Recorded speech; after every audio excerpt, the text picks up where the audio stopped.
xarunta agaasinka waxbarashada maamulka gobolka Banaadir ayaa maanta waxa kulan ku yeeshay madaxda iskuulada caasimada maamulka sare ee waxbarashada gobolka Banaadir kaasi oo goobjoog ka ah xogyaha guud ee maamulka gobolka Banaadir mudane Xiire Axmed Roble iyo agaasinka guud ee waxbarashada gobolka Banaadir mudane Cabdiraxmaan Cumar Sheekh Nuur inta uu socdo kulankaasi ayaa la isku afgartay in loo sameeyo macallimiinta iskuulada diiwaan gelin si ay u helaan xuquuqaadkii ay xaq u lahaayeen ugu horeen waxaa halkaasi ka hadlay qaar ka mid ah hoggaanka iskuulada iyo macallimiinta gobolka Banaadir waxayna sheegeen in ay soo dhaweynayaan hanaanka diiwaan gelinta uu soo rogay agaasinka waxbarashada maamulka gobolka Banaadir bahda waxbarashada gobolka Banaadir oo kulan uga qayb gashay xafiiska agaasimaha guud agaasinka waxbarashada gobolka Banaadir oo goobjoog ka ahaa xogaha guud ee gobolka Banaadir waxaan u gudbinay cabashadii maalmahan bahda waxbarashadu ay qabeen oo ku saabsanayd diiwaan gelinta barayaasha gobolka Banaadir dood iyo falanqeyn dheer kadib arrimihii keenay dareenka bahda waxbarashada guud ahaan gaar ahaan macallimiinta Soomaaliyeed saakay meel fiican ayaan wax isla dhignay annaga oo midowga dugsiyada gobolka Banaadir waxaan maalmihii u dambeeyay aan ka shaqeynaynay in arrimahaas wax laga qabto culaysyada jiray nasiib wanaag saakay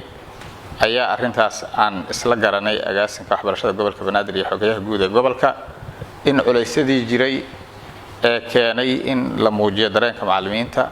in la xaliyay oo wax badan maaragtay in laga qabtay ayna jiri doonaan insha Allah taala culaysyadii ay dadka qaarkood ama guud ahaan macallimiinta ay dareemayeen oo ay ka mid tahay warqadii CID-da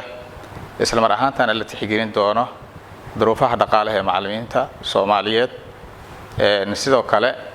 in macallimiintu ay diiwaan galaan waa isla waafaqnay si ay u helaan xuquuqda ay leeyihiin haday ahaato tababarkii macallimiinta iyo waxyaabihii ku saabsanaa kor u qaadida heerkooda waxbarasho ee tarbiyad tacliineed ee ay bulshadu u hayaan mar kale ayaan leeyahay on xaqiijinaynaa in culaysyadii jiray macallimiinta Soomaaliyeed ay dareemayeen runtii wax laga qabtay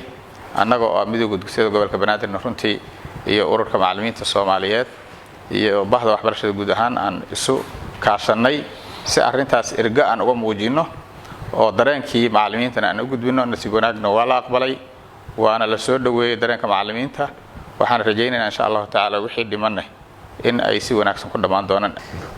marka koowaad waxaan runtii bogaadinaynaa shaqada fiican ee bulshada u hayaan iyo sida adeega waxbarashada oo agaasinka u daadajiyay si bulshada Soomaaliyeed gaar ahaan baxda waxbarashada u helaan adeeg tayo leh runtii kulanka maanta waxaan uga hadalnay arinta ku saabsan diiwaangelinta macallimiinta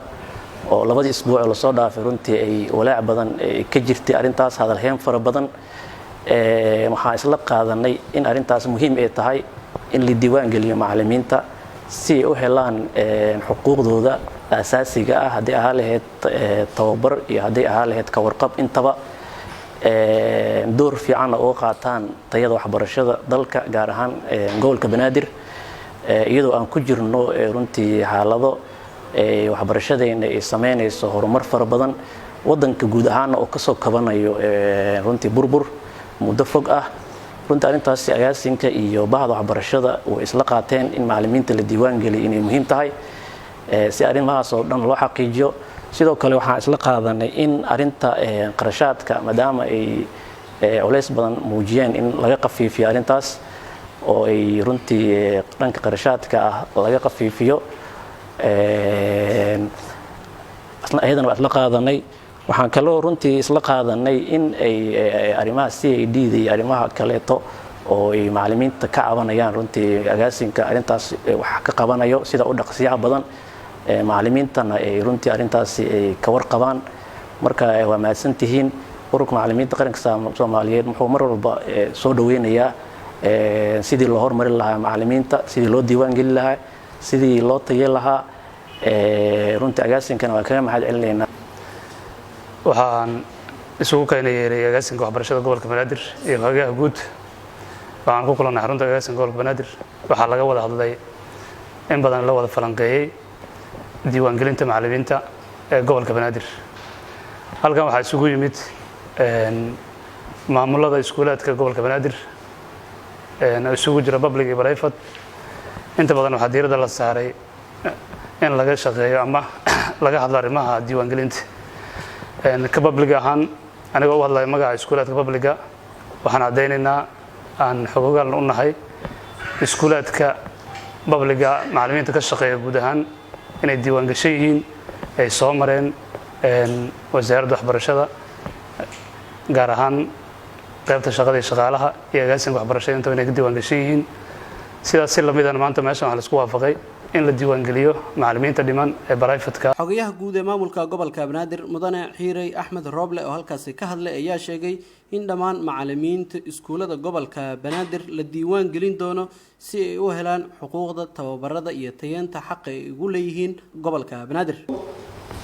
agaasinka waxbarashada ee maamulka gobolka Banaadir oo hogaaminayo agaasimahooda Mr. Cabdiraxmaan, midowga dugsiyada gobolka Banaadir, ururada macallimiinta, maamulada iskuulada qaarkood oo meesha nala fadhiya. waxaan ku yeelanay shir looga hadlayay caqabadihii ay ka yimid diiwaangelinta macallimiinta iyo u samaynta aqoonsi lagu garto macallimiinta gobolka Banaadir wax ka dhiga oo guud ahaan haddii ahaa lahaayeen kuwa dowladda, haddii ahaa lahaayeen kuwa sida qaaska loo leeyahay. dabcan markii wax cusub la bilaabayo caqabado waa jiri karaan. caqabadaha ay soo gudbiyeen midowga dugsiyada, ururada macallimiinta iyo maamulada qaarkood, wixii caqabada oo ku xeendaab ku ah